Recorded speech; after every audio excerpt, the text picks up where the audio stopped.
Berikutnya yang ketiga, peran kita sebagai seorang istri nak masuk syurga kalaulah seorang istri wafat, meninggal dunia, suaminya ridha terhadapnya, maka dia bisa masuk syurga.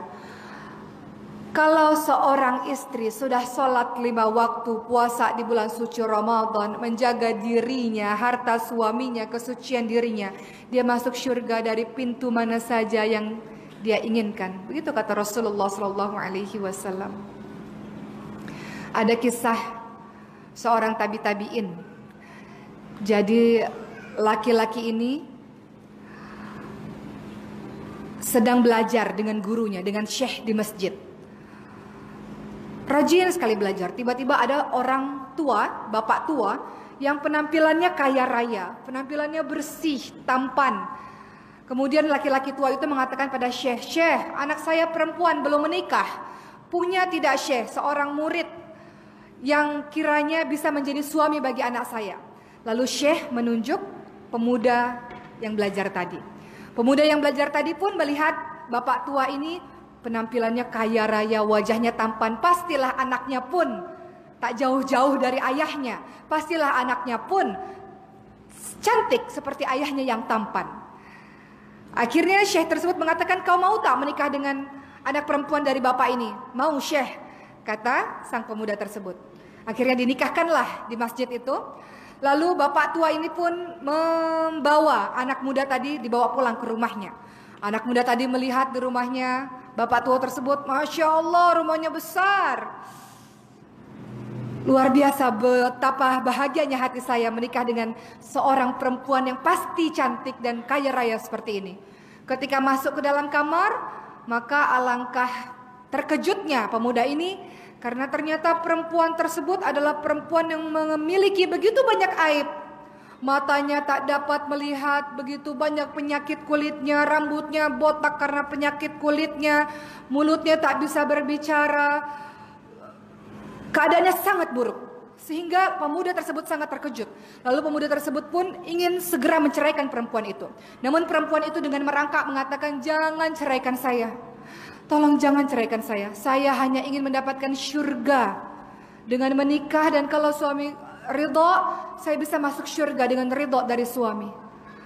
Kau tak mau berdekatan denganku pun tak apa, tapi izinkan aku melayani sebagai seorang istri semampuku." Sampai seperti itu teman-teman sekalian. Maka beruntunglah, bersyukurlah bagi kita yang sudah bergelar menjadi seorang istri dengan ridho dari suami, maka kita bisa wafat dengan tenang. Bisa wafat, bisa kembali kepada Allah dalam keadaan masuk kepada syurga Allah. Wanita yang salihah, istri yang salihah seperti apa teman-teman sekalian? Kembali dalam surah An-Nisa ayat 34. Di dalam surah An-Nisa itu ada dibicarakan mengenai fungsi laki-laki dan fungsi perempuan. Dimulai dengan kalimat a'udzubillahi minasyaitonirrajim. Ar-rijalu qawwamuna 'alan nisa, untuk laki-laki. Ar-rijalu qawwamuna 'alan nisa'i bima faddalallahu ba'dahum 'ala ba'di wa bima anfaqu min amwalihim. Seorang laki-laki adalah qawwam, adalah pemimpin, pelindung bagi perempuan. Allah lebihkan dia dibanding dengan perempuan, dan dia punya kewajiban untuk menafkahi perempuan. Kalimat berikutnya dalam surah An-Nisa ayat 34, barulah digambarkan wanita yang salihah yang seperti apa yang sudah saya sebutkan sebelumnya. Fas-salihatu qanitatun hafizatu lil ghaibi bima hafizallah. Wanita yang salihah adalah wanita yang taat kepada Allah Subhanahu wa taala dan menjaga dirinya ketika suaminya tidak ada. Menjadi wanita yang salihah maknanya saat engkau taat kepada Allah, engkau merasa perbuatanmu diawasi oleh Allah Subhanahu wa taala. Ada suami, tak ada suami, tetap kau akan melakukan perbuatan-perbuatan yang baik. Adapun wanita-wanita yang tak beriman, yang tak salihah, di depan suaminya baik, suaminya tak ada, dia menjadi liar dan tak baik. Dia tak menjaga kehormatan dirinya, dia tak menjaga dengan siapa dia berkawan, dia tak menjaga harta suaminya. Namun Allah ingatkan bahwa wanita yang baik dia taat pada Allah. Allah katakan, kena lakukan ini dia lakukan, kena lakukan itu dia lakukan. Taat kepada Allah. Orang-orang yang taat kepada Allah, dia akan taat pada suami. Semuanya kita harus taat kepada suami selama suami tidak memerintahkan kita kepada kemaksiatan, teman-teman sekalian. Suami kata buka tudung, tak boleh kita ikut. Sebab dalam surah Al-Ahzab ayat 59, perintah Allah adalah berhijab. Yudanina alaihina min jallabibihina dzalika adana ayyurafna fala yudain. Al-Ahzab ayat 59 kalau saya tak salah. Silakan dibuka. Ulurkan jilbab, tudung ke seluruh tubuhmu supaya kamu mudah dikenal sehingga tidak diganggu. Itu perintah Allah. Kalau suami katakan buka tudung, tak bagus, tak cantik, tak bolehlah kita patuh kepada suami. Semua kita harus patuh, kena patuh pada suami. Tapi selama suami sejalan, seiring, sehaluan dengan perkataan Allah Subhanahu wa taala. Ketika suami melakukan atau mengatakan, mengucapkan kalimat-kalimat yang dilarang oleh Allah, tak payah patuh. Tidak ada ketaatan dalam kemaksiatan, teman-teman sekalian. Namun biasanya orang-orang yang taat pada Allah, dia akan menjadi perempuan-perempuan yang salihah. Itu sebabnya kenapa Rasulullah ingatkan kepada orang-orang yang belum menikah. Kalau nak menikah, nak berkawin, lihatlah cantiknya, lihatlah keturunannya, nasabnya, lihatlah hartanya, dan lihatlah agamanya. Karena sebaik-baiknya adalah dilihat dari agamanya. Hasan Al-Basri mengatakan, kenapa dilihat dari agamanya? Kalau dia mencintaimu, dia akan memuliakanmu. Kalau dia tak mencintaimu, dia tidak akan menzalimimu, tidak akan melakukan keburukan terhadapmu. Menjadi seorang istri yang salihah ini sangat luar biasa. Istri yang salihah di riwayat lain dikatakan ketika dipandang menyejukkan. Terkadang suami pulang kerja, baru pulang kerja dalam keadaan penat. Kita sambut suami dengan muka yang tak bagus. Kita sambut suami dan kita ceritakan hal-hal yang buruk, perkara anak-anak kita. Padahal suami kita baru pulang kerja. Saya contohkan kisah Ummu Sulaim dengan Abu Talhah. Bagaimana Ummu Sulaim ketika suaminya pulang mengucapkan kalimat-kalimat yang baik. Ummu Sulaim memiliki anaknya sakit dan meninggal dunia, teman-teman sekalian. Abu Talhah pergi berperang. Ketika Abu Talhah pulang, Ummu Sulaim mengatakan pada saudara-saudaranya, jangan bagi tahu apapun. Biar saya saja yang bagi tahu pada suami saya mengenai anak kami.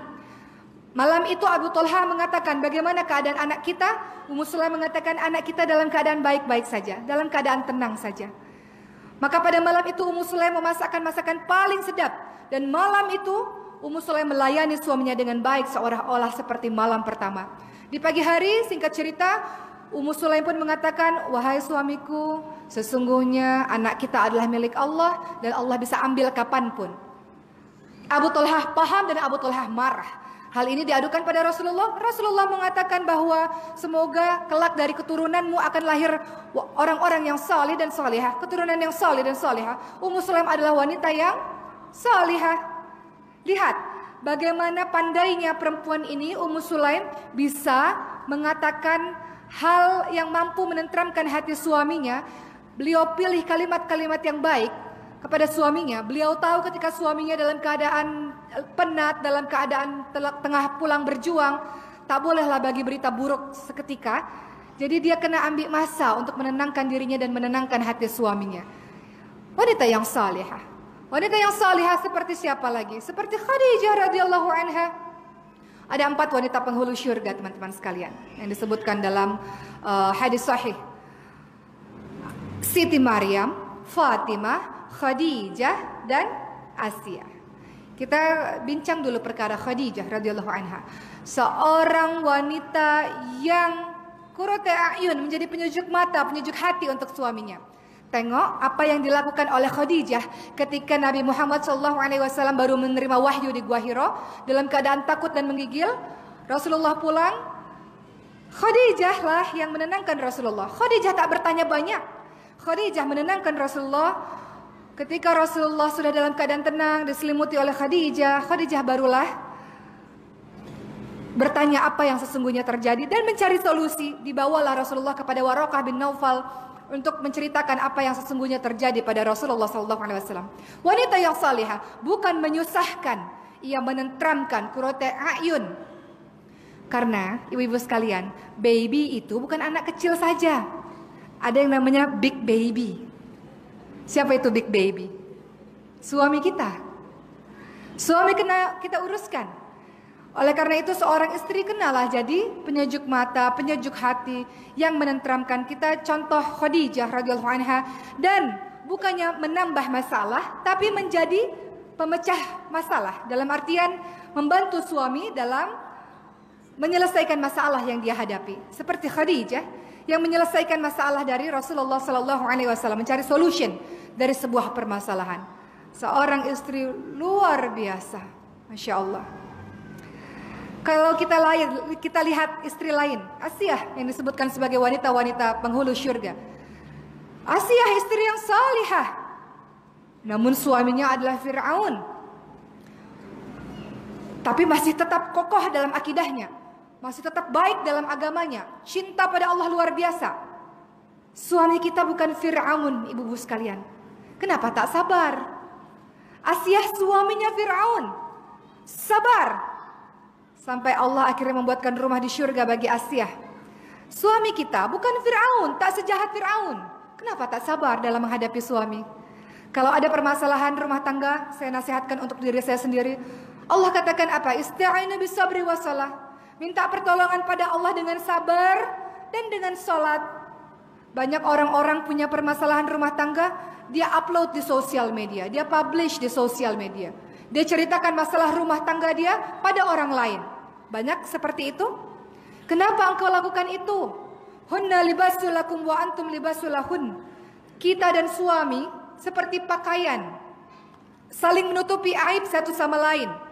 Engkau membuka aib suamimu sendiri, maka engkau sedang membuka aib dirimu sendiri.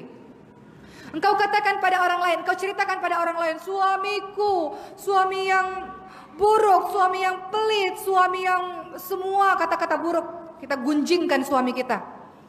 Sesungguhnya engkau tengah membuka aib dirimu sendiri. Ingat kisah Nabi Ismail alaihi salam. Ketika Nabi Ismail alaihi salam pada saat itu memiliki seorang istri yang suka membawang. Nah, saya tahu bahasa sini kan, suka membawang.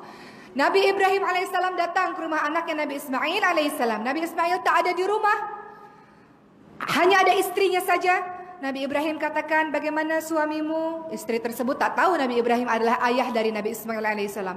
Suamiku itu miskin, suamiku itu buruk, suamiku itu tak baguslah, suamiku ini itu. Semua kalimat-kalimat buruk disampaikan pada orang lain.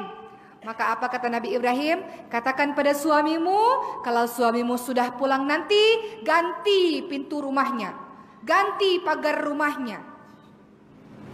Setelah hal itu diucapkan kepada Nabi Ismail pun paham bahwa Nabi Ibrahim ayahnya menginginkan Nabi Ismail menceraikan istri yang suka membawang,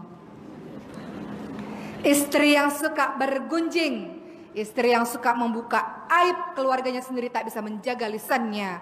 Rasul katakan, man kana yu'minu billah wal yaumil akhir falyakul khairan aw liyasmut. Barang siapa yang beriman kepada Allah dan hari akhir, hendaklah dia berkata-kata yang baik atau diam. Nanti kalau mertua tanya, macam mana rumah tangga? Alhamdulillah baik bu, alhamdulillah baik ayah. Walaupun dalam hati kita tak baik lah keluarga kami nih, banyak masalah lah bu. Tapi kalau masih bisa dihandle, tak payahlah kita membawang cerita pada siapa-siapa perkara rumah tangga kita. Sebab suami istri adalah pakaian, saling melindungi, saling menutupi aib satu sama lain. Berbeda kalau kita punya masalah dan kita menginginkan solution, kita ceritakan pada orang yang memang sekiranya bisa memberikan solution, bukan membuat api menjadi besar. Jadi hati-hati untuk perempuan-perempuan yang suka membawang.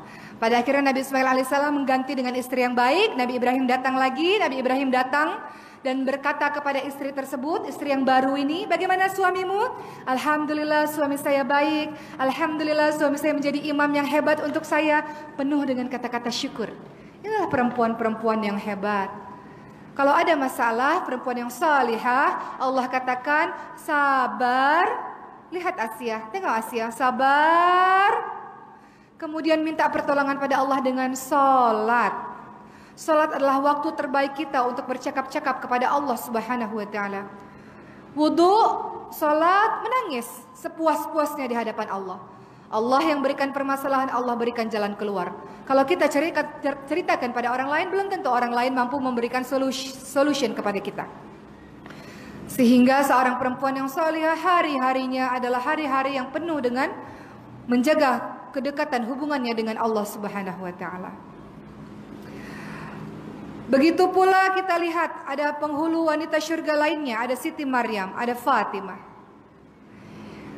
Kita lihat bahwa Fatimah juga merupakan wanita yang salihah, menjadi ibu rumah tangga yang hebat yang tangannya sampai melepuh-melepuh. Kemudian sempat meminta khadimat, asisten rumah tangga kepada Rasulullah. Rasul katakan, berzikir saja wahai Fatimah, itu jauh lebih baik daripada seorang budak. Jadi ketika ibu-ibu mengerjakan pekerjaan rumah tangga penat, berzikir saja. Ibu masak nasi, ibu gosok baju, ibu mencuci baju, membersihkan rumah. Iringi kalimat dengan zikir, jangan dengan lagu-lagu yang tidak ada manfaat dan tidak ada faedahnya. Di hari akhir nanti kedudukan kita di syurga, derajat kita ditentukan seberapa banyak ayat-ayat Al-Quran yang kita baca dan kita hafalkan selama di muka bumi. Allah akan katakan baca, naik lagi, baca dengan tartil sebagaimana engkau membacanya di dunia. Sampai derajat kita yang paling tertinggi, barulah Allah katakan berhenti. Disinilah derajat syurgamu, syurga tertinggi. Jadi banyaklah berzikir kepada Allah Subhanahu wa taala, banyaklah murojaah, melantunkan ayat-ayat suci Al-Qur'an. Ketika kita masak, ketika kita gosok baju, ketika kita layan suami, ketika kita layan anak-anak, mulut kita ini tak lepas dari zikir.